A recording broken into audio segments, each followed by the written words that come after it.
আলু দিয়ে মুরগির মাংস সবার কাছে খুব কমন রেসিপি হলেও বেশ কিছু মানুষের কাছে কিন্তু খুব প্রয়োজনীয় রেসিপি। যেমন যারা নতুন রান্না শিখছে বা নবরাধুনী, আবার যেসব ভাইয়েরা প্রবাসে থাকে তাদের এসব কমন রেসিপি জানতেই হয়। তো শুরু করছি আমার আজকের রান্না।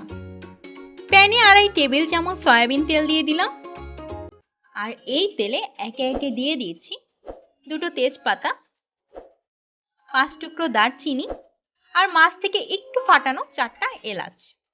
আর সাবধান, এলাচগুলো মাছ থেকে ফাটিয়ে না দিলে কিন্তু ফুটে উঠবে। এবার এই গরম মশলাগুলো কিছুক্ষণ ভেজে নেব। দিচ্ছি পেঁয়াজ কুচি 1 কাপ। পেঁয়াজ কুচি কিছুক্ষণ ভেজে নেব, তবে লালচে করব না।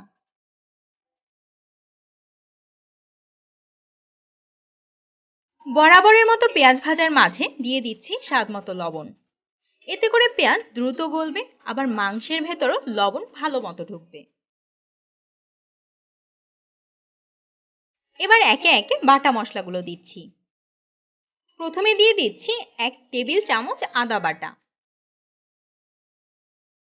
1 টেবিল চামচ রসুন বাটা, 1.5 টেবিল চামচ জিরা বাটা। আর জিরা বাটা আমি একটু বেশিই দেই, এতে করে ঝোলটা একটু গাঢ় হয়।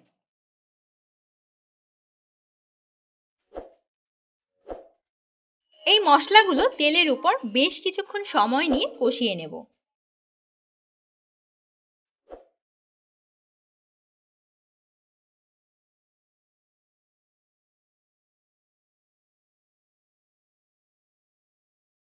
মশলা কষিয়ে নিয়েছি, এবার গুঁড়ো মশলা দেবার পালা। তবে তার আগে মশলায় সামান্য পানি দিয়ে দিচ্ছি, যেন গুঁড়ো মশলা দিতে দিতে কড়াইয়ের মশলা পুড়ে না যায়।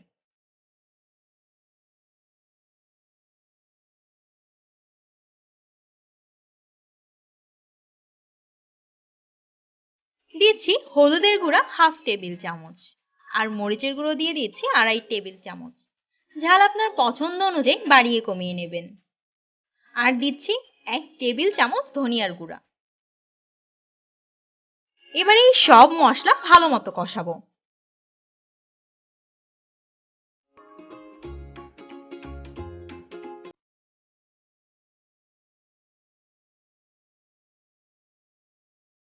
মশলা একদম শুষ্ক হয়ে গেছে। কষানোর সুবিধার্থে আরো সামান্য পানি দিয়ে দিচ্ছি।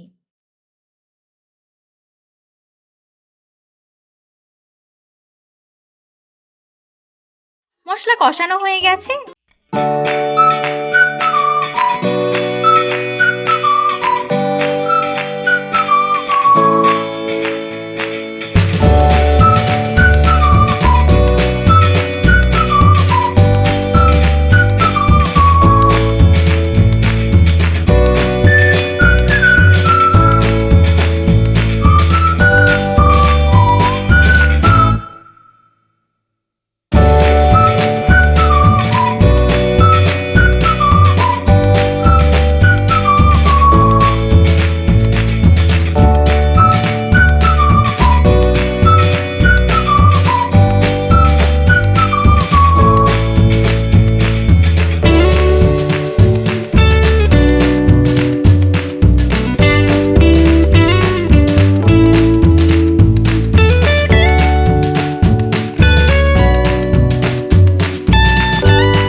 সাবস্ক্রাইব করতে ভুলবেন না।